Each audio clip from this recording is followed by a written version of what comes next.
Hello and welcome to another episode of Buy or Backlog, my review series where I talk about a game from a review standpoint and kind of discuss if it's worth your time or if it's worth just being thrown into the backlog like dozens of other games this year. I know, this game is already chock full of releases that may or may not kind of fill the AAA kind of esque feeling, but I'm here to tell you that Arctic Awakening is a game that deserves your time. Now, why does it deserve your time? Well, let's get right into it. Arctic Awakening, right off the bat, is a narrative based kind of first person adventure game where you play as Kai, a kind of man down on his luck that is kind of thrown into this wilderness, this frozen tundra in the middle of Alaska, without anyone to guide him except for a little robot companion named Alfie, who, let's be honest, if you've watched this clip and you played the demo, you probably know he's one of the cutest little things you've ever seen. And he really does make the experience from a kind of building a relationship standpoint.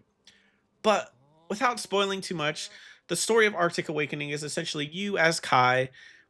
You're traveling to do your standard supply drop somewhere in the depths of Alaska. It's not really implied where you're heading. I think he mentions Anchorage a couple times, but you are more or less on a supply run deep within the Alaska wilderness in a plane when suddenly the power gets cut out of your plane itself and the back end of your plane is pretty much chopped off as you're flying through the sky. Now, most y'all might be thinking, like, wow, it's huge spoilers. This literally happens in the first 5 minutes of the game. In the first 5 minutes, you are more or less in your cockpit. You're talking with Alfie a little bit. You're kind of learning what his purpose is, as well as the other human character that you kind of deal with a little or mostly throughout the game, which is Donovan, which will be pretty much a repeating character all the way to the end. Now, the whole basis is you crash land with just you and Alfie, and the game really builds off the idea that you are more or less building your relationship with this little robot as you try to find Donovan in this kind of untamed frozen wilderness. Now, honestly, I'm not really going to say much besides that as far as a story perspective. You are more or less kind of just seeing Kai's journey of kind of redemption in a way and kind of just you really get to feel for the guy in a sense throughout the game. And I think Alfie is the perfect kind of companion to kind of push you to that point. The whole purpose of Alfie is he is a therapy bot that has been assigned to you by the court to make sure you are of sound mind and body so you can get your kids back. I know the premise is depressing as anything, and it establishes this in the first, really the first 15 or 20 minutes.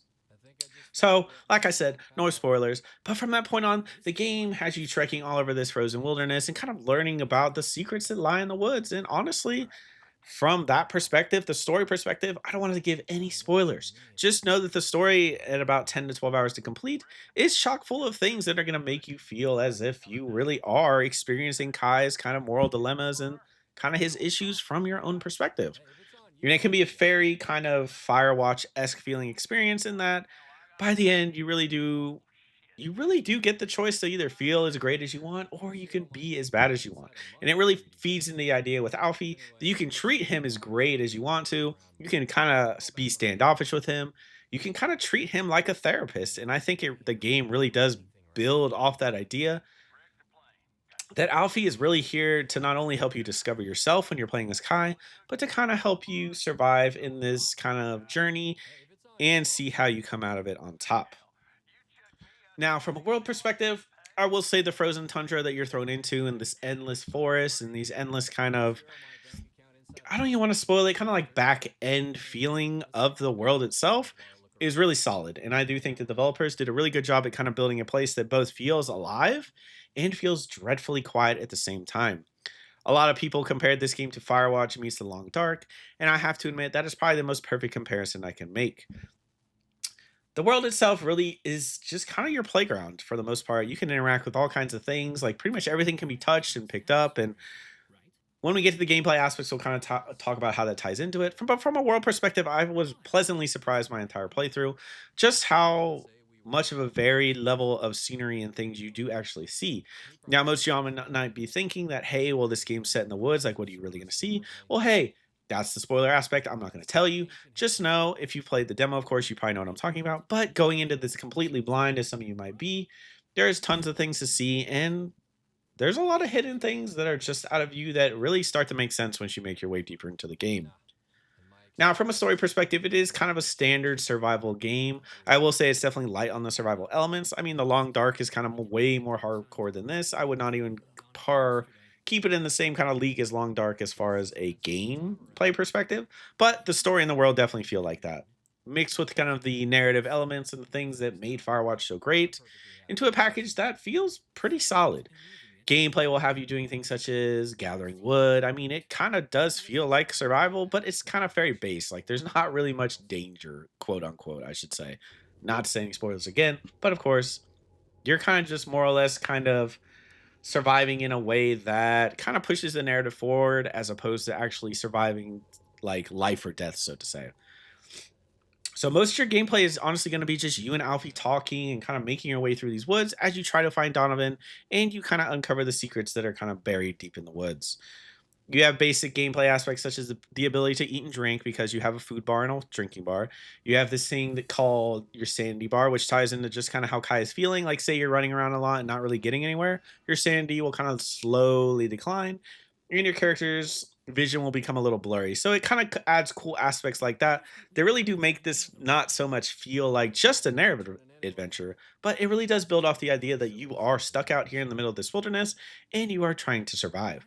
I think they did the gameplay loop perfectly. Navigating felt good.